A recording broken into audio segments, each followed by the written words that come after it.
Hello everyone, glory farm ഹൗസിൻ്റെ പുതിയൊരു എപ്പിസോഡിലേക്ക് ഏവർക്കും സ്വാഗതം. നമ്മളിന്ന് കാണാൻ പോകുന്ന വീഡിയോ എന്ന് പറയുന്നത് മൊക്കാറ എങ്ങനെ നടുന്നത് എന്നുള്ളതാണ്.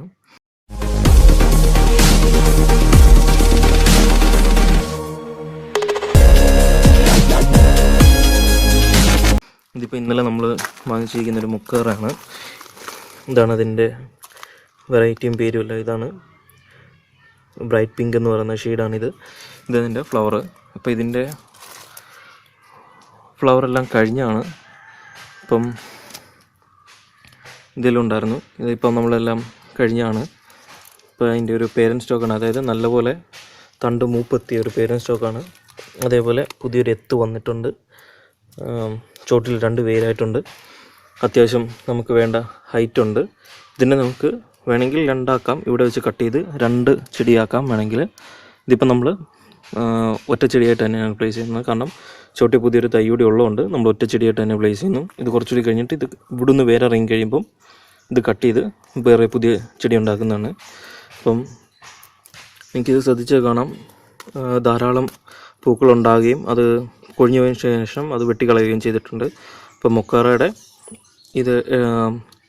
ഇതിപ്പോൾ നമ്മൾ കൊണ്ടുവന്നിട്ടേ ഉള്ളൂ. അപ്പോൾ ഇന്ന് നമ്മളിത് ഈ ആവശ്യമില്ലാത്ത കമ്പുകളും, അതായത് ഈ പൂ വന്നിട്ടുള്ള കൊഴിഞ്ഞു പോയിട്ടുള്ള ഈ ബ്രാഞ്ചുകൾ നമ്മൾ കട്ട് ചെയ്ത് കളയും.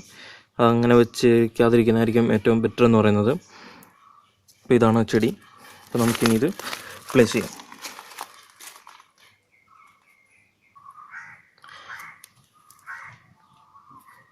മൊക്കാറയുടെ ചോട്ടിൽ വായുസഞ്ചാരം, അതായത് ഈ വേരിന് വായുസഞ്ചാരം വേണ്ടതായതുകൊണ്ട് നമ്മൾ കൂടുതലായും ഇഷ്ടികയും ഓടിൻ്റെ പീസ് അല്ലെങ്കിൽ തൊണ്ടിൻ്റെ പീസ് തുടങ്ങിയവ മാത്രമേ ഇടുന്നുള്ളൂ. അതിൻ്റെ കൂട്ടത്തിൽ കരി ഏറ്റവും മേളിലായിട്ട് ഇട്ട് കൊടുക്കുന്നുണ്ട്. അപ്പോൾ ഇത് മാത്രമേ ഇടുന്നുള്ളൂ. മൊക്കാറ ഇത്രയും ഹൈറ്റുള്ള ചെടിയായതുകൊണ്ട് നമ്മൾ ഏത് ചട്ടിയിൽ അത് പ്ലേസ് ചെയ്താലും അല്ലെങ്കിൽ തറയിൽ പ്ലേസ് ചെയ്താലും അതിന് സപ്പോർട്ട് കൊടുത്ത് വേണം നടാൻ തന്നെ. അതുപോലെ ഇത് വന്നിട്ടില്ല, നല്ല രീതിയിൽ ഹൈറ്റ് വയ്ക്കുന്ന ആയതുകൊണ്ട് അതിനനുസരിച്ചുള്ള താങ്ങ് കൊടുക്കാൻ പറ്റാവുന്ന അല്ലെങ്കിൽ സപ്പോർട്ട് കൊടുക്കാൻ പറ്റാവുന്നിടത്ത് വേണം ഇത് പ്ലേസ് ചെയ്യാനുള്ളതും. അപ്പം നമുക്കിനി ഇത് ബാക്കി പ്ലേസ് ചെയ്യാം.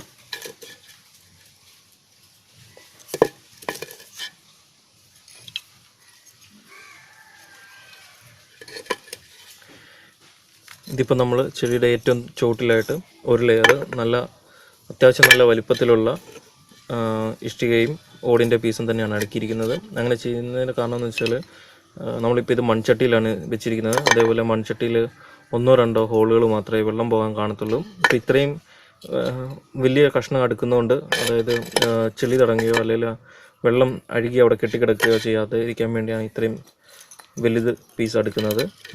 നല്ല ഹോളുകളുള്ള അല്ലെങ്കിൽ അത്യാവശ്യം നല്ല ഒരു 5-6 ഹോളുകളുള്ള ചട്ടിയാണെങ്കിൽ നിങ്ങൾക്ക് അതിനനുസരിച്ചുള്ള ഇത് ചെയ്യാവുന്നതാണ്.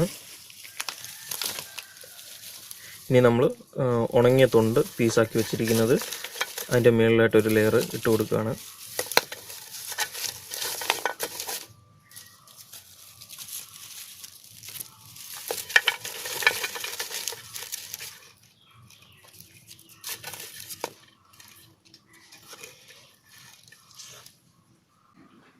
അത്യാവശ്യം നമ്മൾ ഈ രീതിയിൽ സപ്പോർട്ട് ചെയ്തിട്ടുണ്ട്. അത്യാവശ്യം നല്ലൊരു താങ്ങ് കൊടുത്തിട്ടുണ്ട്.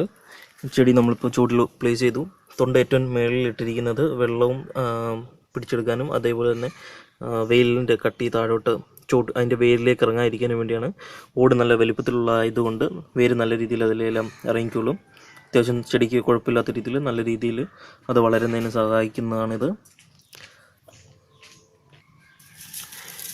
പിന്നെ ഏറ്റവും ടോപ്പ് ലെയറിലായിട്ട് നമ്മൾ കരി ഇട്ട് കൊടുക്കുകയാണ്.